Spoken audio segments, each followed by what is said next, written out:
नमस्कार, मैं कनिका दास। मैं मौजूद हूँ ग्राम सभा बसवाड़ में, जहाँ मेरे साथ प्रधान प्रतिनिधि के रूप में मान सिंह जी मौजूद है, जिनसे मैं जानना चाहूंगी कि अभी तक इन्होंने 4.5 साल में अपने ग्राम सभा में क्या क्या विकास कार्यों को अंजाम दिया और आने वाले 1 साल के लिए क्या रूपरेखा तैयार की ताकि इस ग्राम सभा का कार्य लट सके।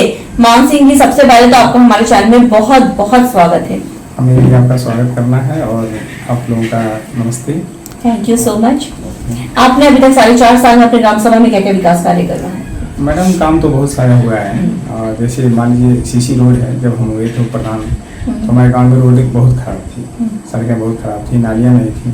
तो आज की डेट में हमारे गांव में जाएंगे तो कोई ऐसा रोड नहीं जो कच्चा मिले आपको। सारे सीसी बन गए, नाली बन गए। उसके बाद ग्राम पंचायतों में आंगनबाड़ी नहीं थी, आंगनबाड़ी हमने बनवा दिया, पार्क बनवा दिया, फिर अन्नपूर्णा भवन बनवा दिया। इस तरह से मतलब तमाम कार्य हुआ है। आवास और शौचालय कितने आवंटित हुए? शौचालय हमको लग रहा है कि 40 से 45 लोगों को शौचालय दिया गया है, क्योंकि इसके पहले लोगों को शौचालय दे दिया गया था।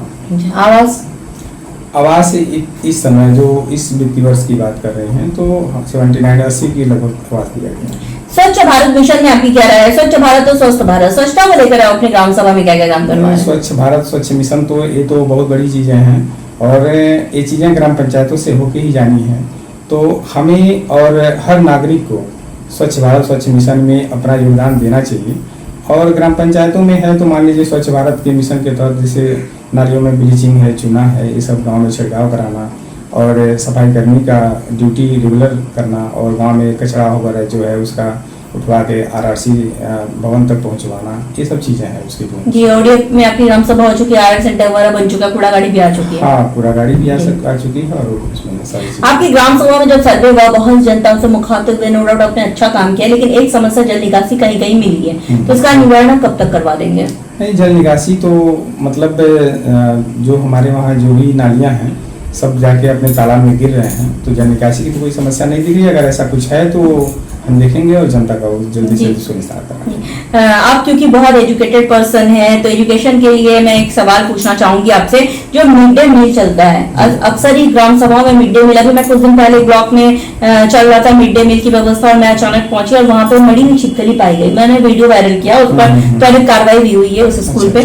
तो इस तरह के आपकी ग्राम सभा में मिड डे मील कैसा चलता है? मिड डे मील ठीक है। अगर मान लीजिए छिपकली गिरी है तो कहीं न कहीं किचन का स्ट्रक्चर जो है वो कहीं न कहीं उल्ट रहा होगा, तभी ऐसा हो सकता है। अगर किचन साफ सुथरा हो, टाइल्स वगैरह लगा हो, तो मुझे नहीं लग रहा है कि उसमें छिपकली गिरने की बात है।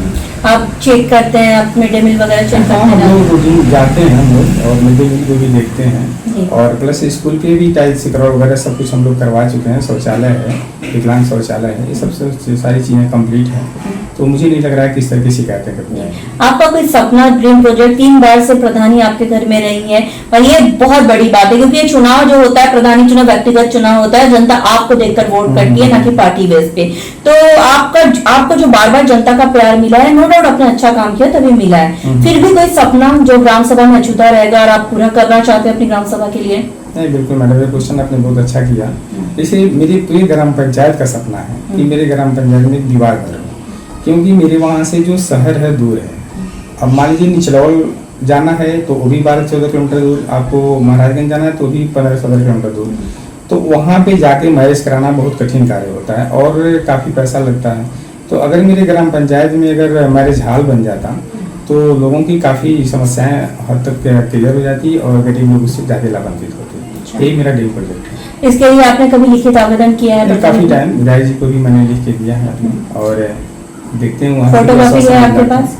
फोटोकॉपी हम दे देंगे मेरे मोबाइल में। ठीक है, आप मुझे व्हाट्सएप करिए, यहाँ से नहीं होगा लखनऊ से आपकी पूरी मदद की जाएगी। ठीक है। अच्छा, आपके यहाँ पे मैं बात करूँ स्वास्थ्य के बारे में, तो हमारे उप मुख्यमंत्री ब्रजेश पाठक जी स्वास्थ्य मंत्री हैं, स्वास्थ्य के प्रति काफी जागरूक हुए, तो स्वास्थ्य को लेकर कोई रूपरेखा आपने तैयार किया अपनी ग्राम सभा में? नहीं, स्वास्थ्य को लेकर तो मान लीजिए सरकार आयुष्मान कार्ड बनवा रही है। हम लोगों ने भी, पंचायत सहायक में और भी लोग लगे हुए हैं, सचिव साहब भी आते हैं जो गाँव में अन्य लोगों से बात करके ज़्यादा से ज़्यादा आयुष्मान कार्ड बने कि वो लोग स्वास्थ्य से लाभान्वित हों। अच्छा, यहाँ पे सीएससी सेंटर वगैरह सही ढंग से चल रहा है? सब कुछ कोई दिक्कत नहीं चल रहा है, कोई दिक्कत नहीं है। पंचायत भवन में भी अपने पंचायत सहायक बैठते हैं, वो भी अपना चलाते हैं जी। और अच्छी बात है। सरकार से आप क्या मदद चाहेंगे कि आपकी ग्राम सभा का विकास हो सके? राम जनमानस से क्या कहना चाहेंगे कि इस बार आप चुनावी मैदान में किन किन रणनीति के इरादों के साथ और वारों के साथ उतर रहे हैं? नहीं, वादों के साथ तो जो ग्राम पंचायती की मतलब मेन प्रॉब्लम है वो तो भाई विकास कार्य होगा तभी ग्राम पंचायत फिर वापस लाएंगे। तो हम लोगों ने तो विकास करवाए हैं और विकास आगे भी करवाते रहेंगे। जनता के भाई वादों पे हम लोग खरे उतरे, इसके लिए भी हम लोग जो वादा किए थे वो चीजें हुई। जैसे हमने वादा किया था अपने ग्राम पंचायत में जब हम प्रधान होंगे तो स्ट्रीट लाइट लगवाएंगे, तो हर पुल पे हमने स्ट्रीट लाइट लगवाया। एक वादा किया था हमने कि हर बहन के शादी में हम 3100 रुपया देते हैं बिना कहे, तो जाते हैं उनके घर पानी पीते हैं और 3100 रुपया दे के आते हैं। तो जो हमारे वादे थे, हमने आवास का वादा किया था तो हमने लगभग 80 लोगों को आवास भी मुहैया करवाया। फिर आवास नाम लिख के गया है वो भी आएगा। सड़क का वादा किया था, सड़क भी बना। नाली का वादा, नाली भी बना। तो ये सब सारी चीजें हैं। हाँ, एक चीजें हैं कि मैंने वादा किया था पेयजल टंकी, तो सरकार लगवा रही है जो अधूरी है, तो उसमें भी सरकार को चाहिए कि जो जल जीवन मिशन के तहत टंकी लग रही है उसमें जल्दी से जल्दी काम हो जाए। जी अच्छा, आप लोगों को एक सौगात मिली है माननीय जी की तरफ से 2 दिन पहले ही डिजिटल लाइब्रेरी का, और ये भी कहा है कि मतलब सबको कि अलग अलग जैसे अन्नपूर्णा भवन दिया गया वैसे डिजिटल लाइब्रेरी भी एक अलग से दिया गया। इस बारे में आप कुछ कहना चाहेंगे? हाँ मैडम, इसलिए कहेंगे कि डिजिटल लाइब्रेरी जो बात आ रही है वो ग्राम पंचायत के धन से ही पैसा खर्चा करने के लिए कर रही है सरकार, ना कि उसको अलग से धन दे रही है। और छोटे ग्राम पंचायतों में जो वेतन देना है, बिजली बिल देना है, उसी में पैसे खर्च हो जा रहे हैं। तो हम जैसे छोटे ग्राम पंचायतों में बड़ी समस्या आ रही है। अगर सरकार इसके लिए अलग से धन देती है कि डिजिटल लाइब्रेरी बनवाना है, वो और वो गाँव के लिए बहुत जरूरी भी है। हमारे युवा साथी जितने भी हैं पढ़ लिख के रोजगार पाते, तो जरूरी भी है। गवर्नमेंट की इस पे सोचना भी चाहिए कि अलग से धन आवंटित करें। हमारे साथ प्रधान जी मौजूद, उनका साफ तौर पे कहना है कि इन्होंने अब तक प्रयास किया था कि इस ग्राम सभा को नंबर 1 ग्राम सभा बनाया जाए। जैसा कि इन्होंने साफ तौर पे कहा, इनका ड्रीम प्रोजेक्ट का सपना इस ग्राम सभा में एक बारात घर बनाना, जिसके लिए लिखित आवेदन कर चुके हैं, जिसकी प्रतिलिपि हम सरकार तक जरूर पहुंचाएंगे।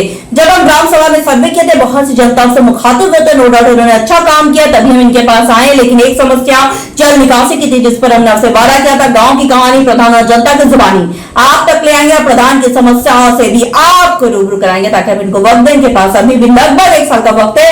जैसे जैसे बजट आएगा अपने ग्राम के विकास के लिए प्रधान जी वैसे तत्परता के साथ काम करेंगे, और हमें उम्मीद भी है प्रधान जी जिस स्तर से आप ग्रामवासी की समस्याओं को सुनते उसका निवारण करते हैं वैसे ही करते रहेंगे। हाँ बिल्कुल बिल्कुल मैडम, वो तो करते रहेंगे, तभी तो जनता के विश्वास को जीत पाएंगे जी। और विश्वास को जीतते हुए भी तो तीसरी बार हम लोग कमान संभाले हैं और चौथी बार की तैयारी है। चौथी बार की तैयारी है।